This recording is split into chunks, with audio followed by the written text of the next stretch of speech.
the Supreme Court could release a historic decision just about 40 minutes from now. It still hasn't said if it will toss out birthright citizenship. We are joined this morning by North Central College political professor Stephen Caliendo to break down what could happen today. Last week you said this would be a long shot to toss out birthright citizenship. What do you expect today, if anything? Yeah, so we're going to have decisions today. We're probably going to have decisions again on Thursday. So we're going to, you're not going to get rid of me. We may be back. You're not going to get rid of me too quickly. But I really am looking to see what the split is, if there's any split whatsoever. The decisions we got last week weren't really monumental ones, but they were unanimous decisions. And so they were kind of clustered together. This birthright citizenship decision, it's so monumental that I'm sure that Justice Roberts would love it to be unanimous, because that sends a particular signal. Got it. Okay. So we had Brown versus Board of Education, right? One of the most famous Supreme Court cases that overturned the separate but equal doctrine, and it was really important for the court to issue a unanimous decision there to say this isn't really up for debate. This is what the Constitution says. Okay.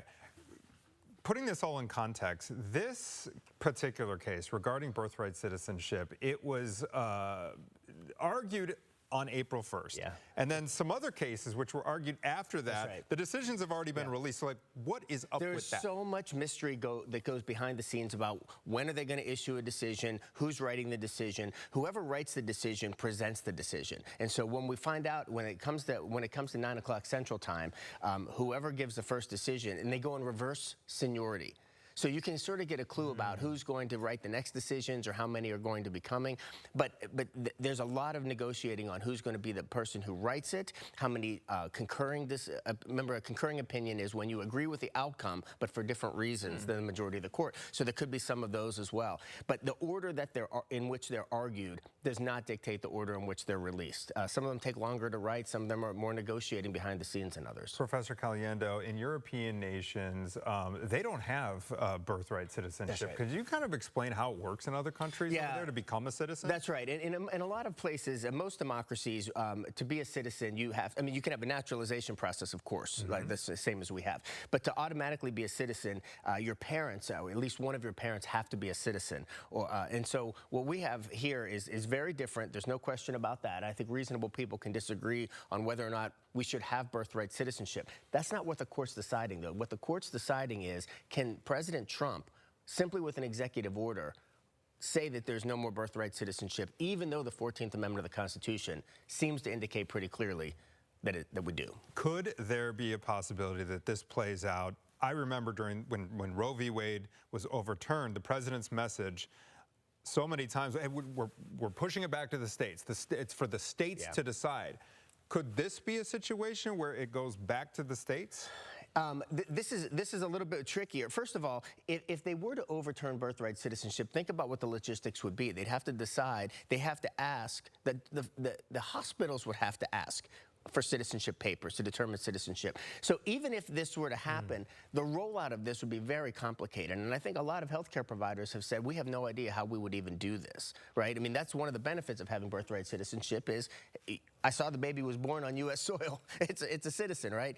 I think that going back to the states on the Dobbs decision was very different, because what Roe versus Wade said was that states may not do a particular thing. In other words, restrict abortions. And then when you take that away, you say, well, states may or they may not. This is a completely different thing, because this deals with the federal government. Are you a U.S. citizen or are you not a U.S. citizen? And it is in the 14th Amendment, of course, which was one of the Civil War amendments that were designed to apply to the states.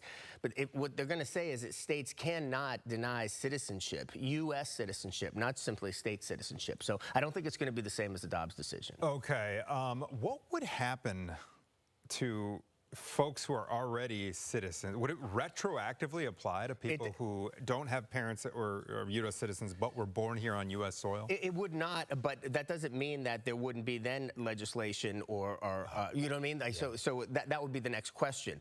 I don't think we're going to get there. I really don't, Anthony. I mean, I think no matter what you feel about birthright citizenship, what you really need to think about is, can the President of the United States, by virtue of an executive order, without even having Congress involved, I mean, I think we'd have another question. Congress can pass a law that contradicts the Constitution. Probably they can't.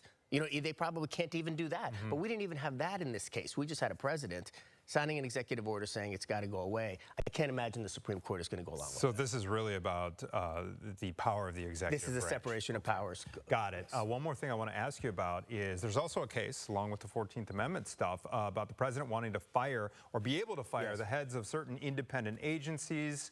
What are the chances the court says that he cannot do that? Yeah, so there's two separate cases here. One deals with most executive agencies, and it was brought on behalf of somebody who was fired from the Securities and Exchange Commission, I believe.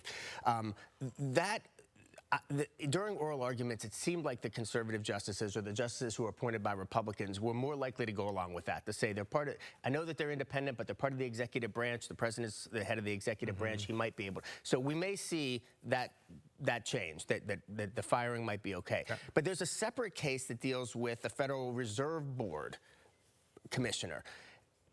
They took that, because they took that separately from the others, a lot of legal analysts are thinking that the court may split hairs here and say, no, the Fed is different because it deals with economic policy. The terms are a little bit different than what you have for these other executive branches and branch agencies. So we may see that this is maybe where they're able to split hairs. Would he be able to then, because Jerome Powell is one of the chairs. Now, I mean, he's not the head of it anymore, but he's still, would he be able to get rid of Powell? He would be able to under those circumstances. So what happens is he tried to fire a Supreme Court commissioner, not Jerome Powell, but one of the other commissioners earlier. And the court said, they said, no, you can't do that right now while we hear this case. And so because they have that separated out from these other executive agency cases, I think there's a possibility that they may protect the Fed in a way that they're not willing to protect some of the other agencies. Yeah. We'll see. Okay. 40 minutes. Okay, the countdown's on. Professor Caliendo, thanks for being here. Appreciate it.